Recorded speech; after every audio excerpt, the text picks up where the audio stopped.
Dios Radio Voice of Inspiration. Selamat malam Sobat Dios semua. Shalom buat kamu semua yang ada di rumah dan juga mungkin saat ini sedang ada di jalan.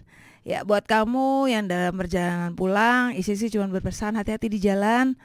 Nggak usah terlalu gerasa-gerusuk karena kebetulan hari ini karena waktunya semua orang pulang, jadi terjadi kemacetan yang luar biasa. Belum lagi ada galian-galian yang membuat jalan semakin menyempit. Nah, makanya santai aja, biar kamu sampai di rumah juga tidak kekurangan satu apapun, tidak mengalami sesuatu yang buruk. Biar kita percaya bahwa perlindungan Tuhan itu sempurna dalam hidup setiap kita. Nah, untuk sore hari ini nih Sobat Dios, ada yang luar biasa. Karena di acara Jalan Kehidupan sore ini kita kebetulan akan belajar banyak tentang firman Tuhan. Nah, buat kamu semua yuk sama-sama yang hari ini sudah siap mau mendengarkan firman Tuhan untuk hari ini. Nah, kita mau sama-sama belajar. Nah, sebelumnya saya juga mau ngingetin kamu semua nih Sobat Dios, jangan lupa untuk kamu acara malam hari ini kita rekam. Dan pastinya akan kita masukkan, kita upload di YouTube Dios Radio. Jadi buat kamu semua yang mendengarkan, kamu bisa nanti cek aja YouTube kita. Kamu bisa subscribe, bisa di-share juga. Dan jangan lupa untuk dinyalakan lonceng notifikasinya ya Sobat Dios. Biar setiap Sobat Dios yang ada di rumah juga, saudara-saudara yang kamu kasihi juga bisa mendengarkan, juga diberkati dengan setiap firman yang dibagikan. Nah, selain karena di YouTube Dios Radio itu Sobat Dios, kita cuma bukan hanya belajar firman Tuhan, tapi kita juga ada acara untuk menyembah. Nah, namanya live worship. Sama kita sama-sama menyembah Tuhan, biar terus hadirat Tuhan memenuhi hidup setiap kita dan kita semakin hari semakin dekat dengan Tuhan. Nah, buat kamu semua nih, Isa juga untuk acara hari ini, Isa akan sudah buka line WA-nya di 0813 8722 7274. Isa ulang lagi ya di 08 1387227274. Nah, buat kamu semua yang malam hari ini mungkin sedang mengalami sesuatu, atau kamu ingin bertanya, atau kamu mau sharing sesuai dengan firman yang dibagikan hari ini, kamu bisa langsung aja chat ke nomor kita ya Sobat Yes. Nah, seperti yang tadi sudah saya sebutkan nomornya, kamu tinggal ketik aja di sana, kamu tinggal kalau memang ada pertanyaan tinggal kamu tanyakan. Nah, pastinya akan dijawab oleh narasumber yang sudah hadir malam hari ini. Nah, kita hari ini tuh mau belajar tentang orang Gerasa. Nah, ini suatu hal yang menarik nih. Mungkin kamu juga, siapa ya orang Gerasa? Mungkin nanti kita akan dengarkan firman yang dibagikan oleh narasumber kita malam hari ini. Dan sebelum kita mulai, kita berkenalan dulu dengan beliau, karena kebetulan beliau sudah hadir di studio malam hari ini. Selamat malam Bapak Pendeta. Selamat malam Ibu. Terima kasih juga ya kesempatannya. Shalom semuanya. Ya, dan sebelum kita mulai nih Pak, mungkin Bapak boleh memperkenalkan diri. Namanya ada siapa dan dari mana? Oke, ya shalom ya. Nama saya Pastor Agus Priyono. Saya gembala senior di JKI Kasih Karunia Kopo Permai. Dan kebetulan juga Tuhan percayakan saya sebagai koordinator wilayah JKI Jawa Barat. Saya juga dosen berapa sekolah teologi ya, dan sekali lagi ini bukan soal saya, soal Tuhan yang saya sampaikan. Yes. God bless ya. Amin. Ya benar, kita akan banyak belajar tentang firman hari ini, dan pastinya sesuai temanya yaitu orang Gerasa. Nah, mungkin banyak orang yang agak-agak bingung. Nah, buat kamu, yuk sama-sama belajar, karena bukan cuma kamu aja, Isya pun, kita yang ada di studio ini pun semua belajar. Setiap hari kita belajar firman, di mana biar kita untuk bisa mengenal Tuhan lebih lagi dan tahu apa yang menjadi tujuan kita. Ada Tuhan ciptakan kita di dunia ini, bukan Karena gini loh, Tuhan kan menciptakan kita bukan cuma iseng loh Sobat Yos. Yes. Ada tujuannya. Nah, makanya biar hidup kita pun bisa jadi berkat bagi orang lain. Nah, kita mau belajar banyak nih malam hari ini. Dan sekali lagi saya mau ngingetin buat kamu yang mau bertanya, mau sharing, atau kamu ketika firman dibagikan kamu merasa bahwa ini relate dengan kehidupan kamu dan kamu ingin sharingkan itu, boleh langsung aja chat ke nomor WA kita di 0813 8722 7274. Hari ini kita mau belajar tentang orang Gerasa. Nah, sebelum kita mulai, Isya mau minta Pak Agus untuk berdoa pembuka. Setelah itu Bapak bisa langsung sharingkan firman. Mari kita berdoa ya. Izinkan rohmu yang membuka hati kami untuk menangkap perkataanmu. Buat kami makin kagum akan Tuhan, betapa kasih-Mu tidak pernah berubah.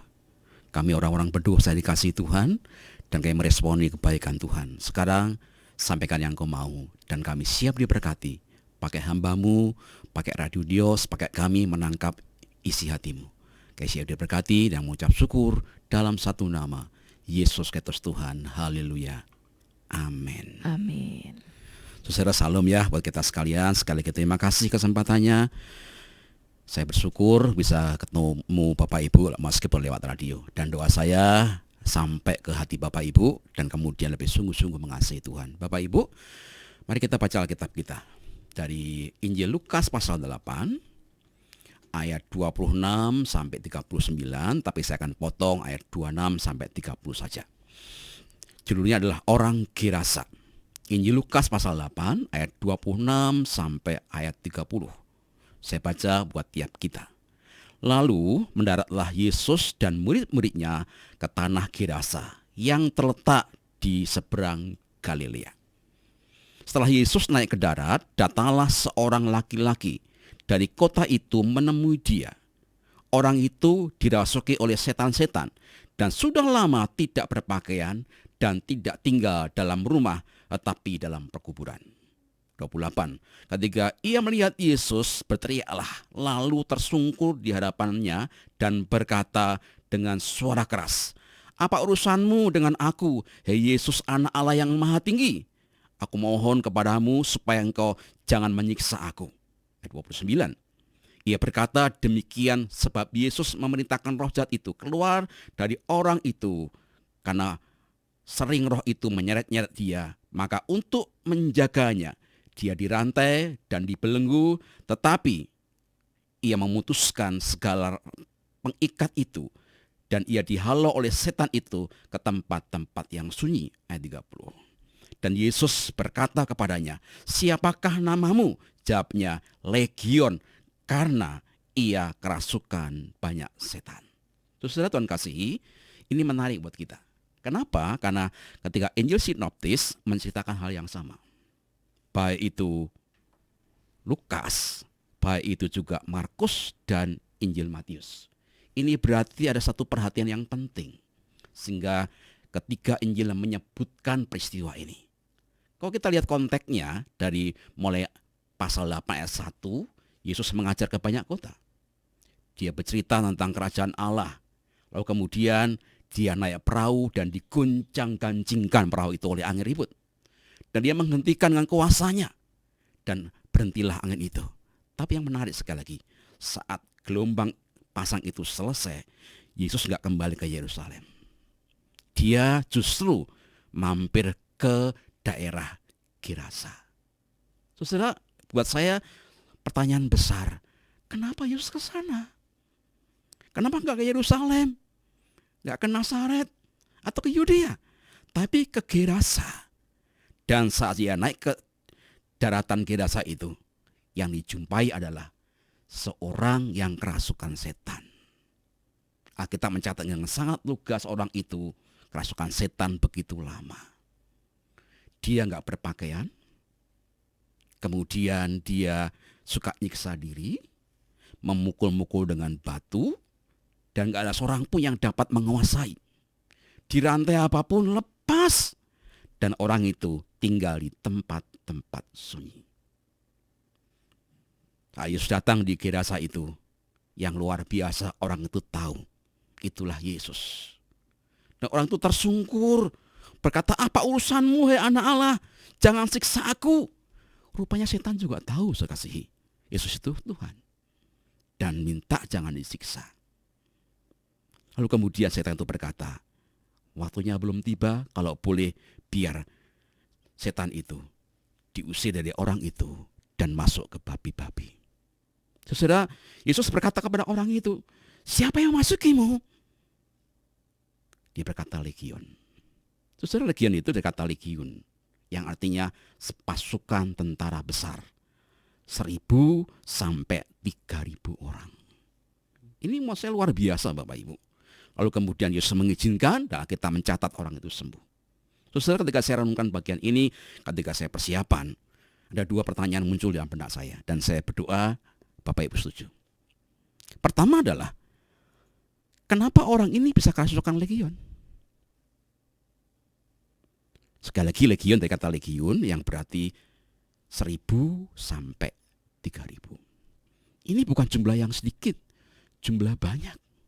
Terus terang ya, saya pernah mengalami mengusir setan ratusan pernah, satu pabrik pernah.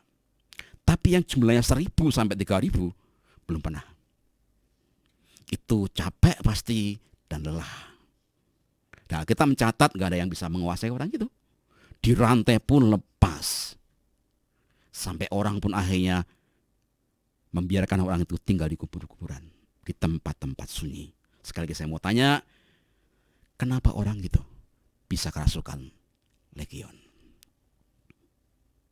Sekali saya ulangi ya, kenapa orang itu bisa dirasukin roh legion yang begitu banyak?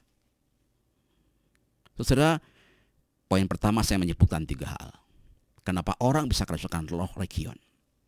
Pertama adalah, dengar baik-baik, karena mungkin orang itu bertemu dengan satanik, dengan kepala setan, sehingga nggak main-main. Kemudian ketika ketemu dengan kuasa kepala setannya itu, maka otomatis roh-roh lain masuk ke tubuh orang itu. Dan ini memang jarang, karena biasanya orang terpilih disebut temanten bagi kuasa kejahatan, dan cukup sulit. Misalnya kita sebut Mongol stres, kita sebut Densen dari Anesmo, kita sebut juga mungkin Inggit Wijanarko dan sebagainya yang pernah kesaksian di YouTube. Ada seperti itu. Sulit, tapi sekali lagi ini jarang. Tapi yang kedua yang sering terjadi adalah kenapa orang kerasukan setan sampai 1.000 dan 3.000 roh, karena yang kedua ini, dia pelan-pelan terikat. Awalnya dia mungkin nggak sebanyak itu, tapi kemudian dia pelan-pelan mencoba. Oh, saya punya masalah, saya punya persoalan, maka dia coba, entah ke orang pintar lah, ke dukun lah, atau ke tempat-tempat tertentu yang membuat terikat makin dalam. Dan mohon maaf sekali lagi saya kasihi, setan nggak mungkin ngusir setan. Beelzebul nggak mungkin ngusir Beelzebul kata Alkitab. Dukun nggak bisa ngusir setan, karena kenapa? Dia satu roh, satu frekuensi. Sehingga makin lama makin terikat begitu luar biasa. Satu coba-coba, oh dia nggak sembuh. Lalu kita dengar orang, oh di sana ada yang lebih hebat. Sebenarnya nambah lagi roh lain. Oh kurang mempan lagi, tambah lagi. Dan kita sering mendengar sebuah kata begini, ya itu kan dukun-dukun putih. Itu ilmu putih. Maaf, saya kasihi, nggak ada ilmu putih, nggak ada ilmu hitam. Semua yang berasal dari iblis ya hitam. Dan kemudian terjebak di dalamnya dan kita susah lepas. Sehingga orang gerasa ini yang mungkin pada awalnya biasa-biasa saja, tapi kemudian terikat begitu dalam, nggak bisa lepas, dan roh jahat menguasai dia. Saya nggak tahu apakah Bapak Ibu yang pertama pernah ada di lingkungan satanik, terikat nggak bisa lepas, atau yang kedua kita sedang mencoba-coba sesuatu dan terjebak dan nggak bisa lepas, kemudian terikat dan akhirnya jadi milik kuasa kejahatan. Itu yang kedua. Tapi yang ketiga saya temukan, kenapa orang alami kerasukan setan sampai legion 1.000 sampai 3.000 orang.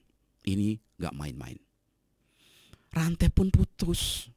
Gak ada orang yang bisa mengalahkan dia. Ini yang ketiga yang sering kesalahan orang percaya termasuk saya dan gereja Tuhan adalah pembiaran. Maaf ya, dosa pembiaran. Kadang ada orang punya masalah, seperti orang ini kerasukan setan karena bikin masalah, maka kita berkata, udah biarkan saja. Orang Sunda bilang antepin, kira-kira gitu. Ya gak ada urusan dengan orang itu. Maka pilihannya di tempat yang sepi dan kuburan. Sering orang itu dalam kondisi punya masalah, punya persoalan yang serius, gak ada orang yang membuat dia lepas. Kalau perlu malah mendorong dia makin dalam sebuah penghakiman. Dalam sebuah kata-kata yang berkata, kau tidak berguna, layak di kuburan dan tempat-tempat sepi. Maaf ya, ini menyakitkan. Ini sangat menyakitkan. Di perkumpulan orang yang kenal Tuhan malah dalam pembiaran. Saudara, hari ini kau ngalami yang ketiga? Masalahmu serius. Udah gak bisa lepas, malah dibiarkan. Dan saya rasa keluarga juga, kalau kita punya keluarga ngalami seperti orang kerasukan legion, bisa bertindak sama, bukan? Dia ngamuk, ya mending diusir. Dia jadi troublemaker, dibiarkan. Sudahkah kita ngalami seperti itu hari ini? Dibiarkan, dihakimi, tertolak, dan mungkin juga sedang mengalami situasi di tempat yang sepi. Nyiksa diri, teriak-teriak, dan akhirnya di tempat kuburan, tempat yang tanda kutip dibuang, dan tempat kematian. Saya ulang sekali lagi. Mengapa orang itu bisa kerasukan loh legion? Pertama, main dengan satanik. Kedua, dia awalnya coba-coba. Dan ketiga adalah pembiaran. Kalau ada seperti itu hari ini, jangan berhenti dengar radio ini ya. Sebentar kita dengar satu lagu buat kita yang menguatkan iman kita. Minta tolong untuk Ibu Ise bisa bawa kita satu lagu. Lalu kita masuk poin kedua. Gimana caranya lepas dari kuasa itu? Kita akan kembali lagi belajar firman tentang orang Gerasain, diambil dari Lukas 8 ayat 26 sampai 28, dan hari ini kita titik ininya lebih kayak ayat 29 ya Pak ya. Oke. Sampai 30. Nah, kita mau lanjut lagi. Buat kamu semua, tetap bisa mengingetin kalau kamu mau ingin bertanya atau kamu mungkin dari apa yang dibagikan oleh Bapak Pendeta Agus malam hari ini, dan itu relate sama kamu dan kamu ingin sharingkan itu, kamu bisa langsung chat aja ke nomor WA kita di 0813 8722 7274. Isi ulang lagi ya, di 0813 8722 7274. Dan sekarang kita akan kembali lagi mendengarkan sharing malam hari ini. Oke, kita teruskan ya. Saya akan menambahkan satu kesaksian. Saya semester ini mengajar mengenai kelas okultisme. Saya biasanya ngajar dua ya, Islamologi dan okultisme. Tapi kali ini saya ngajar okultisme. Murid saya tidak banyak, tapi ketika kelas diadakan, tiba-tiba seorang perempuan tuh ngamuk. Dia ngamuk, kemudian dia nyekek diri. Dan dia menggelepar-gelepar. Gitu. Setahu saya itu setan. Tapi orang bilang, itu mah gejala biasa, stres gitu. Orang bilang, itu mungkin sakit psikis gitu. Tapi sebagai seorang pendeta tahu itu bukan psikis. Itu perlu ditangani. Dan justru teman-temannya menyingkirkan dia dan menjauhkan dia dari komunitas. Kenapa? Ngerepotin. Kenapa? Yang parah takut tertular gitu mungkin. Itu yang membuat kadang-kadang jadi masalah kan. Sama dengan gereja. Saat orang punya masalah nggak ditolong, malah apa? Dia bikin masalah. Nanti kita diikut-ikutkan. Itu persoalan serius sehingga orang yang sebenarnya biasa, masalah biasa, jadi kemudian bertumpuk-tumpuk, kemudian makin parah dan mungkin bisa roh jahat menguasai orang itu. Ya sekali lagi, pertanyaan kita yang pertama, mengapa orang bisa kerasukan legion, itu yang pertama. Yang kedua, saya masuk bagian berikutnya. Nah, mengapa Yesus datang ke Gerasa? Saya bersyukur Alkitab dengan terang menceritakan, nggak hanya ketemu orang itu lalu Yesus pulang. Nah bayangkan, kok ketemu orang itu pulang ya selesai masalah. Masih kerasukan setan orang itu, masih ngamuk dan di pekuburan. Kabar baiknya adalah siapapun kita ini, mau buruk, mau jelek, mau di pemandangan orang buruk, Tuhan tetap mencari kita. Itu yang menurut saya luar biasa. Seburuk punya orang Gerasa, seberdosanya pelacur yang ketangkap basah berbuat jinah pun tetap dikasih Tuhan. Hari ini apapun kondisimu, mau dikatai orang, mau dijauhi orang, dengar baik-baik, Tuhan gak pernah menolakmu. Tuhan gak akan membuangmu, karena Dia amat mencintai. Tapi pertanyaan yang kedua yang kita renungkan tadi adalah, mengapa Yesus harus ke Genesaret? Kenapa nggak ngutus yang lain? Yang pertama, dengar ini penting buat kita. Itulah tugas Yesus datang ke tengah dunia. Tuhan datang ke dunia untuk apa? Mencari, menyembuhkan. Bahkan yang berdosa Dia temukan. Itu sebabnya Yesus mati buat kita. 2 Korintus 5 ayat 21 tegas berkata, Dia yang tidak pernah berbuat dosa dibuat dosa karena kita. Agar apa? Kita didamaikan dengan Allah. Hari ini kau mungkin seperti orang Gerasa yang dibuang, terikat begitu luar biasa. Tugas Yesus adalah menerimamu. Jangan tunda-tunda. Ketika kau mendengar nama Yesus, segera sambut di hatimu. Buka hatimu lebar-lebar, panggil Dia masuk di hatimu, maka hatimu dikuasai Yesus. Maka segala ikatan apapun juga, segala hal yang belenggu hidup Bapak Ibu, dilepaskan. Yesus sang pembuat mujizat masih berlaku bagi hidup kita. Nah sering yang jadi salah adalah kita tuh terlambat datang kepada Yesus. Bukannya Yesus terlambat nolong kita, bukan. Salahnya begitu. Ditunggu masalah sampai berat baru datang ke Yesus. Kalau nggak ditolong marah-marah sama Tuhan Yesus. Kok Tuhan nggak care, Tuhan nggak peduli gitu kan. Padahal kita yang nunda-nunda. Hari ini saya beritahu, orang Gerasa seperti itu pun Yesus datang. Ingat tuh, hanya satu orang. Bukan banyak. Secara bisnis pun rugi. Itu mambocoan. Gak ada untung-untungnya gitu. Tapi hati Yesus gak lihat itu. Lihat, Dia datang untuk menyelamatkan siapapun yang membutuhkan Yesus. Sekali lagi kau yang baru dengar siaran ini, kau mungkin di mobil, di rumah mendengar siaran ini, jangan tunda. Kalau engkau tahu kau sedang terikat, gak bisa lepas, atau mungkin dibuang oleh orang sekalipun,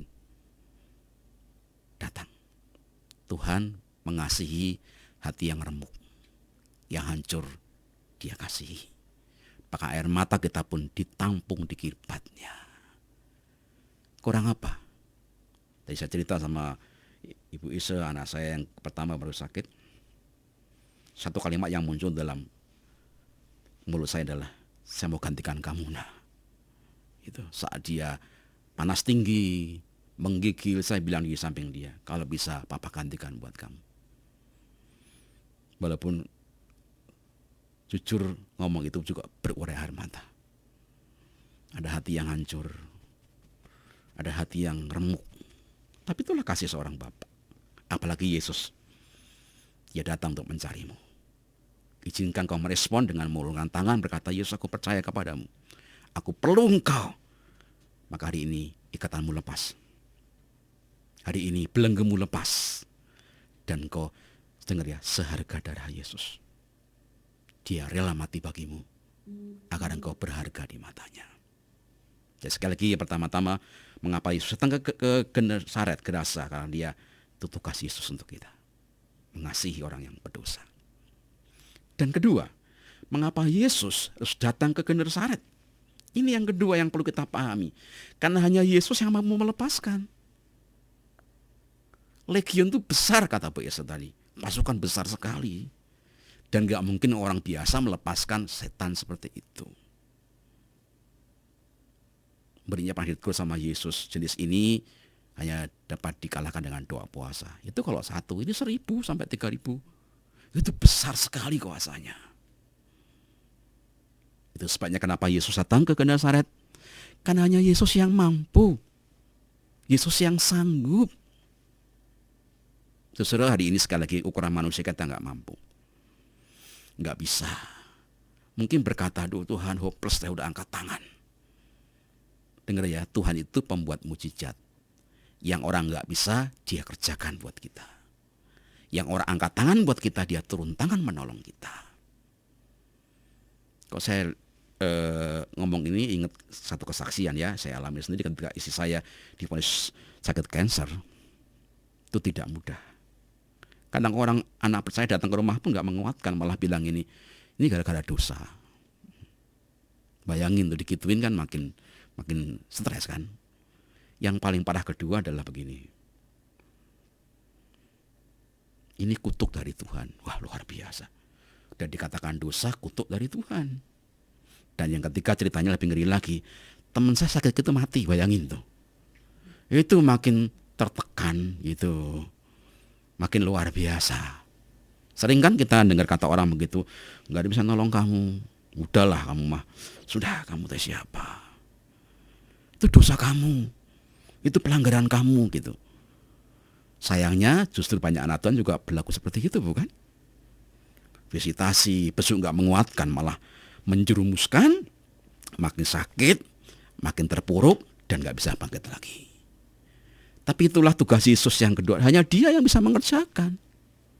Saat datang di Gerasa dengan satu kata saja, pergilah. Dan roh jahat itu pergi. Saudara, Yesus itu pembuat mujizat sekali lagi. Apapun kondisimu hari ini, belum terlambat. Masih ada harapan bagi orang percaya. Karena hanya Yesus yang menolong. Yang penting begini, waktu kau punya masalah kayak orang Gerasa, jangan cari alternatif. Makin tambah legionnya. Jangan cari orang pintar, malah tambah kesusahannya. Dan yang paling penting, jangan minta pembelaan manusia. Kau makin kecewa. Karena biasanya orang itu, maaf permisi kata, dengar cerita dari kita ditambah, bener ya? Nitip uang dikurangi, nitip omongan ditambahi, begitu kan? Makin nambah. Dan orang biasanya begini, senang kalau kita susah, susah kalau kita senang, gitu biasa itu. Makin dilebarkan, diperpanjang, dan makin sulit keadaan kita. Yesus, penolong kita yang ajaib, yang bisa bikin hal tidak mungkin jadi mungkin, yang mustahil bagi manusia, Dia kerjakan. Pertama, jangan terlambat. Kedua, jangan nunda-nunda. Dan kalau boleh, segera berseru kepada Tuhan. Tangannya terbuka. Nunggu Bapak Ibu hari ini. Kalau sedang di rumah, kondisimu terpuruk dan tidak bisa berbuat apa-apa, angkat tanganmu. Tuhan, aku hanya perlu Engkau datang. Seperti perempuan pendarahan, dikatakan asalku jamah jubahnya, aku sembuh. Hari ini asalku panggil Engkau masuk di hatiku, lepas ikatanku, lepas belenggu, karena hanya Engkau Yesus yang menolong. Pendeta bisa nolong? Tidak bisa, hanya mendoakan Bapak Ibu. Pengurus gereja tidak bisa terbatas, tapi Yesus tidak pernah terbatas. Dia menolongmu dengan cara-cara di luar kemampuanmu. Itu yang kedua. Dan ketiga, mengapa Yesus datang ke Genesaret? Pertama, itu tugas Yesus. Kedua, hanya Yesus yang mampu menolong kita. Dan ketiga, saat orang itu disembuhkan di Gerasa, akan muncul banyak kesaksian. Kalau saya cermati, saya membuka tafsiran, di Genesaret itu banyak orang Yahudi.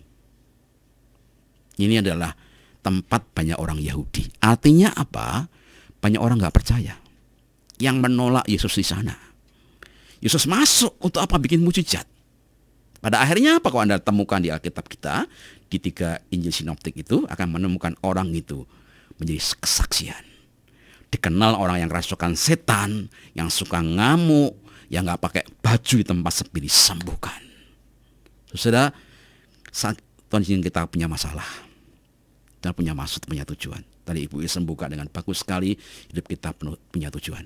Apa tujuannya? Memuliakan Tuhan, menceritakan kebaikan Tuhan.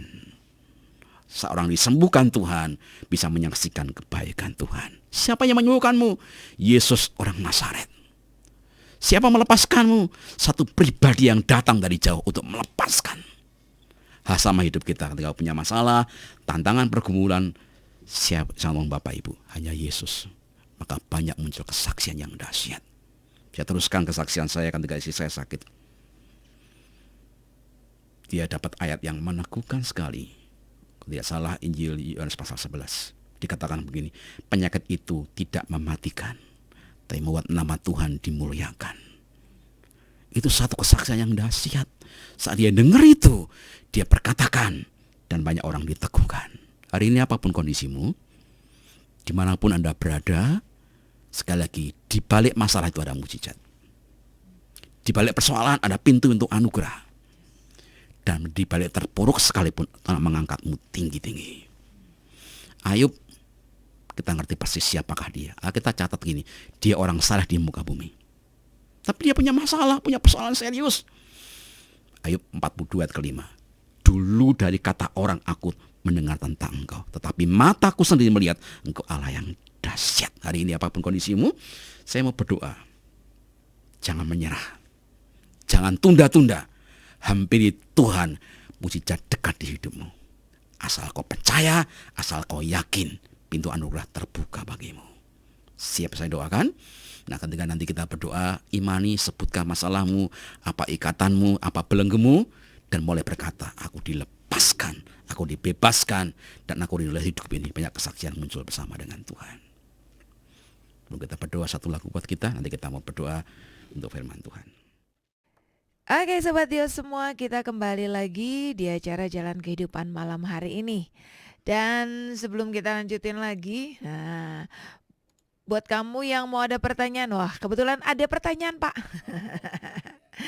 Ya ini dari 0813 94 sekian. Nah, ini kan tadi Bapak juga sedang membahas bahwa Bapak juga mengajar di kelas yang mengajarkan tentang okultisme ya Pak ya. Nah ini mungkin agak sedikit berbeda dari apa yang Bapak bahas tentang tadi sharingnya malam hari ini tentang orang Gerasa. Nah, apa sih yang membuat Bapak tertarik dengan okultisme ini? Karena kan kita tahu bahwa ini kan sesuatu yang istilahnya sisi lain dan kita tahu bahwa praktek ini pun banyak di Indonesia yang notabene yang istilahnya mah agama lokal istilahnya dari yang diambil dari agama lokal yang akhirnya berkembang dan akhirnya menjadi sesuatu yang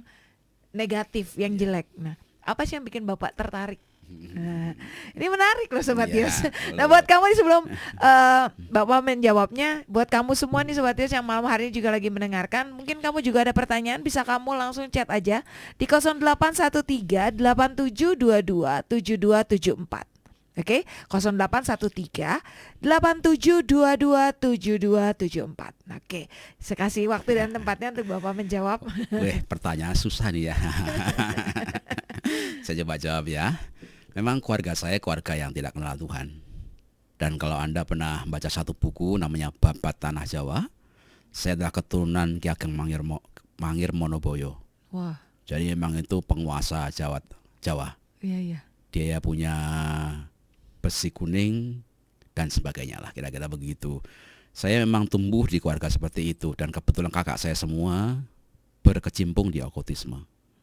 Cuma saya satu yang tidak. Kenapa? Karena saya lihat orang punya okultisme itu pertama akan mudah marah. Karena dia merasa di dalamnya punya sesuatu sebagai andalan, gampang meledak-meledak. Dan kedua, biasanya orang punya seperti itu efeknya ke keluarga. Tidak ada damai sejahtera dan pertengkaran. Maka saat saya terima Tuhan untuk SMA kelas 3. Saya putuskan saya yang tidak mau. Cuma saya bertanya sama Tuhan karunia saya apa? Gitu. Saya nggak punya karunia lain. Nyanyi saya tidak bisa. Mungkin kalau nyanyi dua kemungkinan, jemaat kabur atau sayanya kabur, kira-kira begitulah. Gitu. Saya minta karunia Tuhan. Apa Tuhan yang bisa saya kerjakan? Jadi kesaksian begitu. Nah, satu waktu di kampung saya ada kerasukan setan. Gitu. Itu satu kampung keluar semua nggak bisa ngusir. Saya kenal Tuhan di SMA itu, saya coba mendirikan diri karena kita berkata kita punya kuasa untuk ngusir setan. gitu. Nah saya coba itu, saya usir setan itu, nggak keluar-keluar. Saya pakai ayat ini, siapa namamu? Pikir saya Legion gitu, ternyata tidak, namanya Agus setan itu. Benar, itu saya dipermalukan, tapi saya nggak patah arang. Ini awal di mana saya tahu bahwa Tuhan taruh sesuatu bagi hati saya, dan saya mau lepaskan, dia lepas. Itu pertama. Dan kedua, ternyata yang pelayan saya diarahkan Tuhan ke sana. Termasuk saya cerita tadi pada di awal khotbah saya pernah mengusir satu perusahaan yang ada kerasukan setan. Itu ratusan.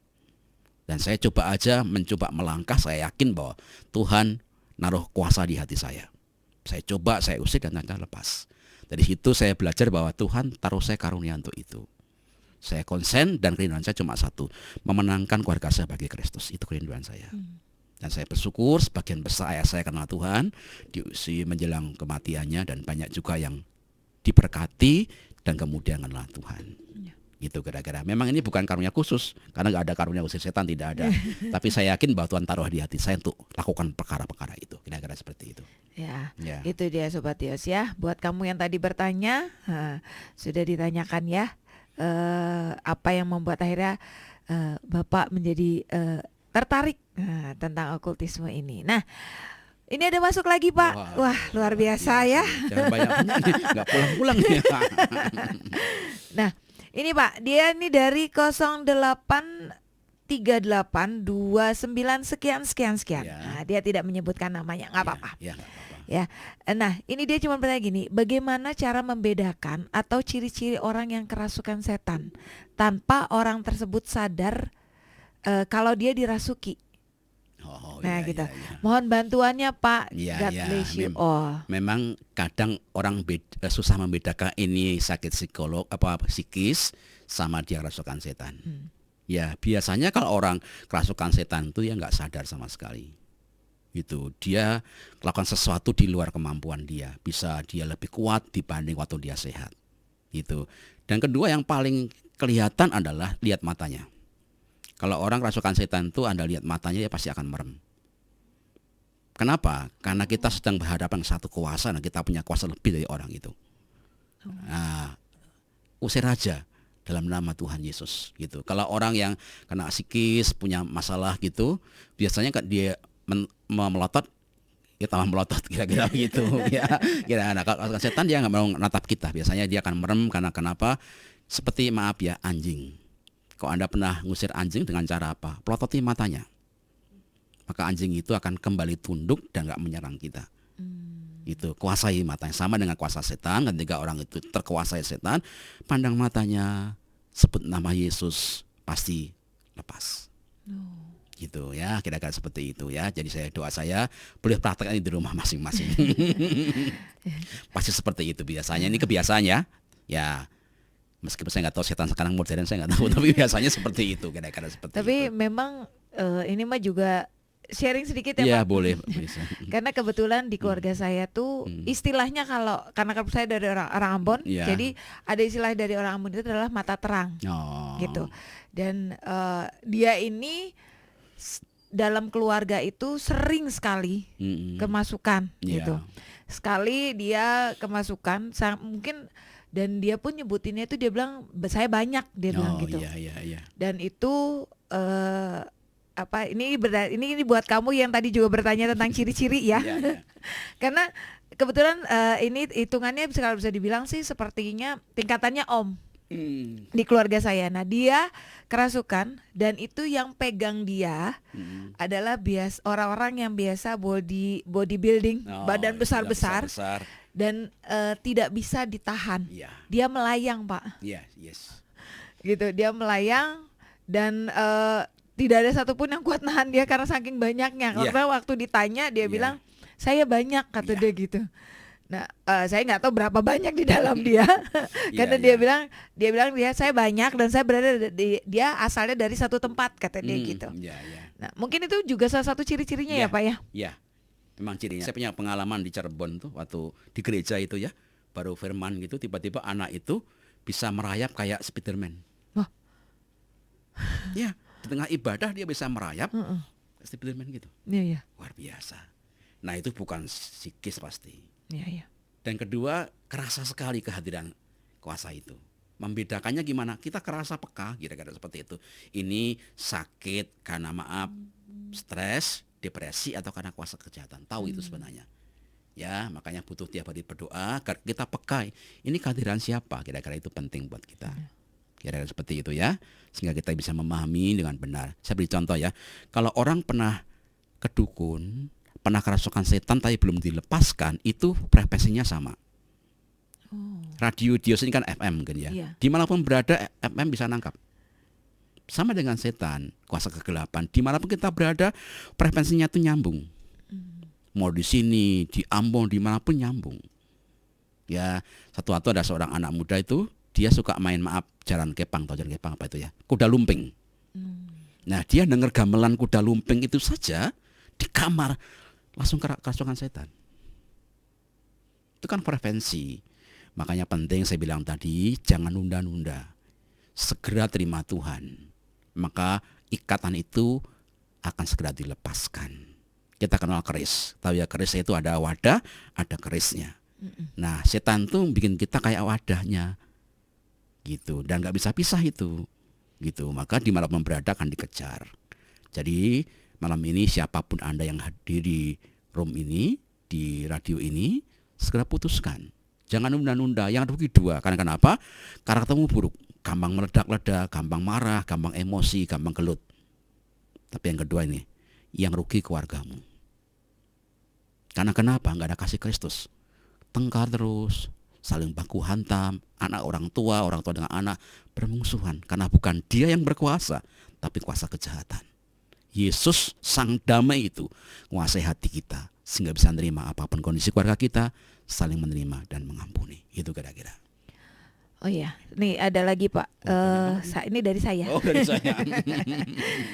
Ini kan kita sekarang banyak banget melihat bahwa tadi Bapak juga sempat menjelaskan bahwa bisa jadi ada satu keterikatan yang membuat dia, kalau kita melihat dari firman tadi yang dibagikan Bapak, karena suatu buah keterikatan, awalnya coba-coba, akhirnya jadi sebuah keterikatan, dan ujung-ujungnya mengarah kepada akhirnya mulai termakan, dan akhirnya udahlah masuk dalam sebuah situasi yang membuat dia terjebak di sana. Gitu kan? Nah, dan kita tahu bahwa banyak sekarang ini anak muda nih Pak. Ngomongin soal anak muda. Mereka tuh jiwanya mereka kan masih ingin mencoba. Jiwa petualangannya besar banget. Nah, tanpa mereka sadari terkadang mereka sudah masuk dalam keterikatan itu. Kadang kan tidak sadar bahwa sudah terikat. Nah, bahwa kita juga Tuhan menciptakan kita punya satu tujuan untuk memuliakan Dia. Nah, gimana caranya untuk kita membuat kita sadar nih? Contohnya misalnya saya aja ya Pak ya, mengalami itu dan saya nggak sadar kalau ternyata saya sudah terikat. Ya, gimana caranya? Ya mungkin orang sudah memberitahu nih, ngasih info, cuman dia mungkin sudah memasang benteng yang membuat dia akhirnya nggak sadar. Gimana caranya untuk saya akhirnya bisa lepas dari situ Pak? Oke, pertanyaan sulit sekali ini ya. Ada dua hal bisa kita kerjakan. Pertama, memahami diri kita sendiri, siapa kita. Tanpa itu kita akan terjebak dan kemudian kita terikat. Dan yang paling parah, gampang terbawa arus. Tahu siapa diri kita? Kita tuh berharga. Kita itu milik kepunyaan Tuhan. Dan tubuh ini adalah bait suci Tuhan. Dijaga itu dengan sungguh-sungguh. Nah, yang kedua yang paling penting adalah membangun hubungan dengan Tuhan. Itu yang paling penting. Karena kita itu, kita berkatakan roh itu penurut, daging itu lemah, selalu terikat di dalamnya. Dan kalau sudah soal rasa itu, maaf, orang nggak bisa ngelarang kadang-kadang. Oh, saya seneng kok. Gitu kan? Saya suka di situ. Orang lain nggak bisa memuaskan saya, maka dia asik di dalamnya itu. Dengan dia membangun keintiman dengan Tuhan, maka dia ngerti nggak hanya dirinya, tapi tujuan hidupnya apa. Tujuannya apa ya Tuhan gitu. Yang menghalangi ya dibuang. Memang terikat itu tidak mudah. Dan ketiga ini penting sekali adalah membangun kembali kebiasaan baik. Itu penting. Orang bilang ubah dalam 40 hari. Kalau kita terikat sesuatu, misalnya ya, apapun gitu, dimulai dari 1 sampai 40 hari. Diulang terus kebiasaan baik itu. Misalnya baca Alkitab. Kita nggak mungkin baca Alkitab cuma sehari selesai, nggak mungkin. Ya, Diulang terus-menerus 40 hari. Jadi apa? Jadi habit. ya betul. Nah kadang kita lupa ada 2 dosa yang kita lakukan. Sin natur, itu diri kita itu memang dibawa dari sana. Nggak sengaja pun ya memang berbuat dosa, karena memang itu naturnya begitu. Tapi yang kedua sin habit. Dari mana? Kebiasaan buruk yang diulang-ulang. Tanpa sadar terikat. Paulus pun ngomong begini, aku manusia celaka. Dia udah berjuang baik, yang muncul buruk. Itu kan habit. Hanya darah Kristus yang membuat dia kembali ke jalur tujuan hidup. Itu kira-kira. Memang nggak instan, nggak sih, saya tahu persis tidak mudah. Ya gitu. Orang Gerasa tadi pun ketika sudah dilepaskan dia juga bingung, ngapain dia? Bener nggak? Iya. Udah bertahun-tahun di kuburan kok, ngapain gitu.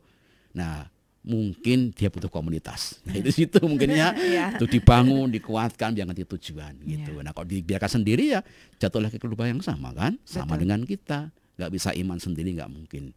Radio Dios sarana terbaik, AOC sarana terbaik, itu dorong kita sama-sama kepada pertumbuhan rohani yang baik. Kira-kira seperti itu. Ya. Jadi ya buat kamu nih Sobat Dios, mungkin malam hari ini kamu sudah mengalami sesuatu yang mungkin kamu sudah merasa bahwa aduh saya udah mulai terikat nih dengan hal ini. Dan kamu berusaha untuk keluar dari sana. Yaitu tadi sudah diberi penjelasan juga bagaimana caranya. Semua dimulai dari diri kita. Kalau kita tidak mau melangkah, percayalah nggak akan mungkin. Karena terkadang udah disuruh-suruh, didorong-dorong oleh orang lain. Kalau kita sendiri tidak mau bergerak, kayaknya juga nggak akan ada perubahan. Betul ya Pak ya? Iya. Harus dimulai namanya dari itu Omdo. namanya Om Do ya, makanya. Nah terakhir Pak, Ya oke. ini tentang melayani pelepasan. Oke. Kalau saya ini sebelumnya saya pernah juga, dan kalau ini kan kebetulan dia dia diteror, dan diteror itu lewat mimpi. Jadi di mimpinya itu dia diteror bahwa kamu nggak bisa pergi dari saya katanya. Kamu itu milik saya, kamu harusnya sama saya gini. Dan satu kali dia minta didoakan, dan saat itu tuh saya merasa bahwa terjadi pelepasan dalam diri dia gitu. Dan melihat dia juga mukanya berubah dan semua gitu. Nah, pengalaman yang paling berkesan yang Bapak pernah alami ketika melayani pelepasan gitu Pak. Boleh ceritain dulu Pak pengalamannya?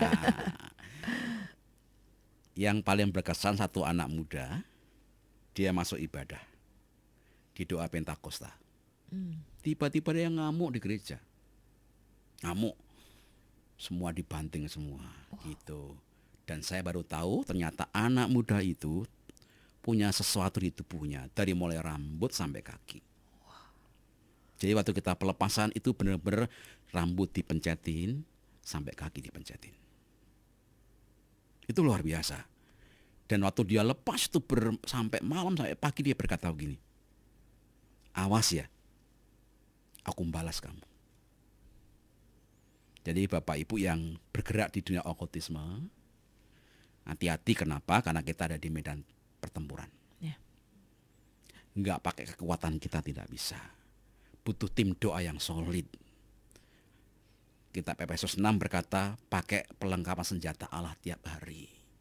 Memang iblis itu selalu mengintimidasi kita kapan? Waktu kita tertekan. Waktu kita kecewa, waktu kita punya masalah serius. Itu senjata iblis mengintimidasi kita. Berkata kamu tidak berharga, kamu tidak bisa, kamu terikat dan sebagainya. Itu memang penuduh. Gitu. Makanya saya bersyukur beberapa kali saya ikut doa pagi AOC, tiap pagi dia diolesi telinga kita pakai minyak gitu kan. Mata kita, hati kita. Tujuannya apa? Dalam proteksi tangan Tuhan. Betul. Sehingga mata kita, telinga kita dengar yang baik, yang sedap didengar, disebut kebajikan tinggal bagi hidup kita. Amin. Maka tiap hari dalam proteksi Tuhan yang dahsyat. Kira-kira seperti itu. Oke, Sobat Yos, itu dia. Sebelum kita tutup acara malam hari ini. Nah, buat kamu semua terima kasih. Buat kamu yang sudah mendengarkan Dios Radio, bagaimana sharing malam hari ini, bahwa banyak hal sebenarnya dimulai dari diri kita. Apapun yang terjadi, itu semua dimulai dari diri kita. Ketika kita mulai mencoba sesuatu, biasanya dimulai dari coba-coba. Akhirnya jadi kebiasaan dan akhirnya jadi keterikatan. Dan kita sih berharap buat kamu yang mungkin saat ini sedang mengalami itu, yuk sama-sama datang. Karena jawabannya cuma satu, datang pada Tuhan. Gak ada lagi yang lain yang bisa membuat kita lepas dari semua itu. Karena dan pastinya juga kalau kamu ada merasa bahwa lingkungan kamu yang menyebabkan itu, menjauhlah dari lingkungan itu, mencari lingkungan yang baik, yang membuat pertumbuhan iman kamu jauh lebih baik lagi, gitu. Ya, buat kamu semua sobat. Dan sebelum kita tutup malam hari ini, kita juga mau minta Bapak untuk berdoa. Untuk setiap sobat Dios yang malam hari ini sedang mendengarkan acara ini, mungkin juga sedang mengalami hal-hal yang butuh pelepasan, mengalami sesuatu hal yang akhirnya stuck, yang membuat mereka nggak bisa, bingung untuk cari jalan keluarnya. Nah, sekalian sama doa penutup dan doa berkat. Ya, nggak apa-apa ya, kita berdoa. Kalau butuh pelayanan pribadi nanti bisa minta ke Ibu Yusya. Ya. Nanti bisa ke telepon saya, tidak apa-apa. Ya. Oke, kita boleh berdoa. Hari ini yang sedang terikat dan kau sadar gak bisa lepas, taruh tangan di dada. Berkata, Tuhan, aku terikat. Dengan darah Yesus, hamba berdoa, lepaskan mereka. Belenggu ikatan dilepaskan. Tangan-tangan yang terangkat bahkan terletakkan di dada, tanda berserah, peluk dengan damai dari surgawi. Dan jumpai mereka dimanapun mereka berada, sehingga kemenangan mereka alami. Yang sedang terhakimi, terbuang, tidak merasa berharga, kau boleh angkat tangan hari ini. Hamba berdoa, Tuhan, kau pegang janjimu, kami milik kepunyaanmu. Hidup kami bukan kata orang, bukan karena penghakiman orang kami hidup, tapi Tuhan yang buat kami berharga. Berkati, tuntun, jamah, dan kami rindu lewat kami dipulihkan, jadi berkat bagi banyak orang. Banyak anak muda, banyak orang-orang tertentu yang terikat dan tidak berharga, kehadiran kami jadi berkat buat mereka. Sekarang berkati anak-anak muda yang melihat dan mendengar tayangan itu, Tuhan berkati. Kasih karunia Allah melimpah untuk anak muda-muda kami, sehingga punya masa depan yang cerah, gak terikat, gak terintimidasi kuasa kejahatan. Kami milik kepunyaan Allah. Kami pegang firman-Mu, sesungguhnya masa depan sungguh ada, harapan tidak pernah hilang bagi orang mengasihi Tuhan. Sekarang di tempat masing-masing, kita boleh angkat tangan sama-sama.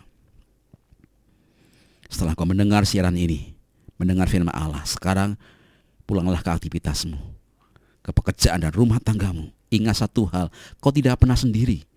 Tuhan sertaimu senantiasa, dan kau umat pemenang bersama dengan Tuhan. Arahkan hatimu, sekarang terimalah berkat yang berlimpah-limpah.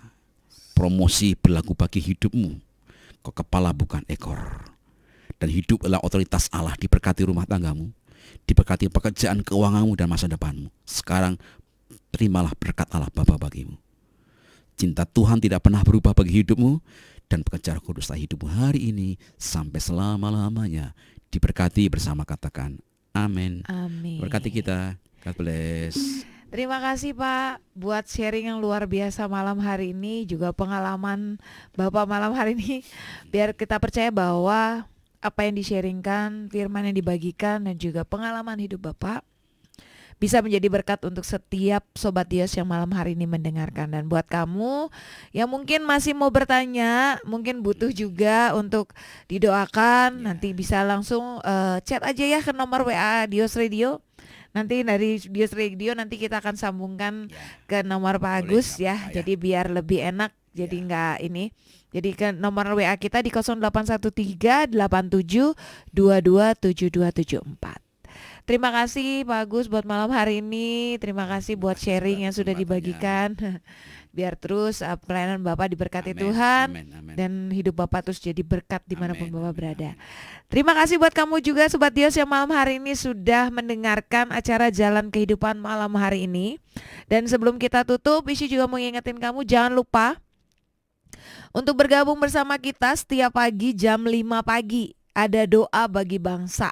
Yuk kita sama-sama berdiri untuk bangsa ini, sama-sama berdoa. Dan acara setiap jam 5 pagi. Dan kita akan, Dios Radio akan merelay acara ini ya di Dios Radio. Nah kalau buat kamu yang mau lihat, mengikuti lewat YouTube juga bisa. Kamu bisa langsung masuk ke YouTube AOC Media. Ya, doa bagi bangsa setiap jam 5 pagi. Nah, untuk dan ini doa bagi bangsa ini juga dilakukan setiap hari ya Sobat Dios. Dan tidak ada kata libur, jadi selalu tiap hari. Dan untuk besok hari Sabtu ini ada yang spesial. Karena hari Sabtu besok kita akan langsung setelah doa bagi bangsa kita akan lanjut dengan Meet Jesus. Di mana kita sama-sama menyembah Tuhan, kita datang hadirat Tuhan, kita menyembah, memuji dan muliakan nama Tuhan. Dan di sana juga buat kamu yang punya pokok doa, di sana juga kita akan doakan setiap pokok-pokok doa yang sudah masuk. Jadi buat kamu semua jangan lupa ikuti doa bagi bangsa dan Meet Jesus yang akan dilakukan setiap hari Sabtu. Dan itu doa bagi bangsa setiap hari. Oke Sobat Dias, dari kawasan ITC Kosambi Blok H1H2, Isya mohon maaf pamit. Terima kasih buat kamu yang sudah setia mendengarkan Dios Radio. Dan kita akan ketemu lagi di minggu depan. Bye bye and God bless you all.